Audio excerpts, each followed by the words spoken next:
Before we begin, if you love emotional real-life stories that touch your heart, make sure to subscribe, like, share, and comment to stay connected with more powerful stories like this one. Now, let's begin. The wind whispered through the tall trees that lined the peaceful cemetery road. The air was heavy with memories, of laughter once shared, of promises once made, and of love that refused to fade.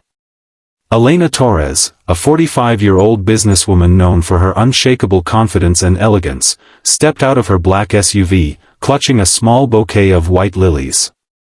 Her heels clicked against the pavement, the sound echoing in the quiet morning air. She was used to boardrooms, not graveyards. Used to signing deals worth millions, not writing letters to a son who would never read them. Her face was calm, almost cold, but her eyes carried a storm. Every Sunday, she visited this same grave. The gravestone read, Daniel Torres, 2006 to 2022. Forever my sunshine. Her only son. Her heart. She knelt beside it, tracing the engraved letters with trembling fingers. Hey, mi cielo, she whispered, her voice breaking. I brought your favorite lilies again. You'd probably say they smell like Grandma's house. She gave a short laugh that turned into a sob. I'm doing okay, baby. Working too much, I know, but I'd give everything just to hear your voice again. Her tears fell on the soil, soft, slow, like rain. But as she placed the flowers, something caught her attention. A few meters away, near an older part of the cemetery, a young woman, Spanish, maybe late 20s, knelt in front of another grave, crying uncontrollably. Beside her stood a little girl, around 6 years old, clutching a tiny teddy bear. The child looked confused, frightened even, watching her mother break down. Elena hesitated. Grief was something she respected, it was sacred. But when she saw the woman clutch her chest and nearly fall, Elena's instincts took over. She rushed over.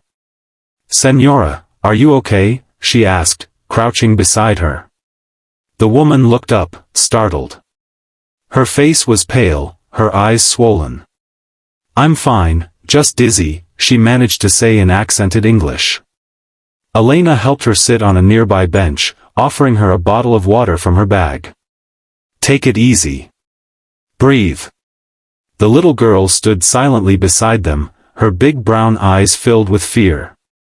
Mama, she whispered. I'm okay, mi amor, the woman whispered back, brushing the child's hair shakily. Elena gave them both a gentle smile. You're not from here, are you? The woman shook her head. No. I'm from Seville. We came here, for him. She pointed toward the gravestone, and that's when Elena's heart stopped. The name read, Carlos Rivera, 1987 to 2022. Elena's fingers froze. Her pulse quickened. She remembered that name. Carlos Rivera, the young man who was driving the car that hit Daniel's motorcycle that night. Her mind went blank. The world tilted. This woman, this crying mother, was the widow of the man who had killed her son. And the little girl, his daughter. Elena's breath caught in her throat. Her vision blurred. Every muscle in her body screamed to walk away, to leave, but her feet wouldn't move. The little girl looked at her then, clutching her teddy tighter. Are you crying too? She asked innocently. Elena blinked back tears. Yes, sweetheart. I miss someone too. For a long moment, the two women just sat there in silence. Grief, raw and human, bound them together. The days passed, but that encounter wouldn't leave Elena's mind. She found herself thinking about the Spanish woman, about her trembling hands, the sadness in her eyes, and that child who shouldn't have to understand death so soon. She tried to bury it under work, meetings, and schedules. But one Sunday, when she returned to Daniel's grave, they were there again, the same woman and child, this time laying fresh flowers on Carlos's tomb. Elena hesitated, but the little girl noticed her and waved shyly. Hola, señora. Elena smiled weakly and waved back. This time, she approached them willingly. The woman looked embarrassed. I remember you, she said softly. You helped me last week. Thank you. Elena nodded. I'm Elena. I'm Sophia, the woman replied, and this is my daughter, Lucia. The child smiled, showing a missing front tooth. Hi, she said cheerfully, holding out the teddy bear. His name is Bruno. Elena chuckled gently. Nice to meet you, Bruno. As they talked, the tension began to melt. Sophia explained that she had come to this city to say goodbye to her late husband. Carlos had been working here when the accident happened. He wasn't a bad man, she said through tears. He made a mistake, a terrible one. He drank that night after losing his job. He was supposed to call me, but instead. She couldn't finish. Her voice broke. Elena's own eyes filled with tears. The image of Daniel's smile flashed in her mind, then the newspaper headline, Teen Killed in Collision. Driver pronounced dead at scene. For years, she had hated that man, that faceless driver who took her boy away. But now, here sat his family, broken just like hers. She looked at Sophia's trembling hands, at Lucia's innocent face. And something inside her, the bitterness, the anger, began to fade. They talked for hours. About love. About loss.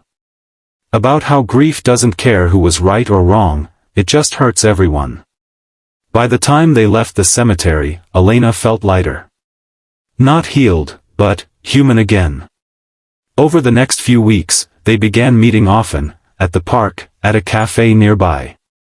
Lucia adored Elena, and for the first time in years, Elena found herself smiling without forcing it. One day, Lucia drew a picture for her. It showed two graves with flowers, one for Daniel, one for Carlos, and above them, two angels holding hands. That's your son and my papa, Lucia said proudly. They're friends in heaven now. Elena's heart shattered, and mended at the same time. She hugged the girl tightly, whispering, yes, my dear. I think they are.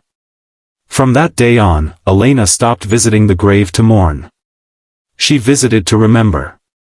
To celebrate the love she had, and to forgive the pain she carried. Because forgiveness doesn't erase the past, it frees the heart to live again. And if this story touched your heart, don't forget to subscribe, like, share, and comment below. You never know whose story of pain and healing might change your life too.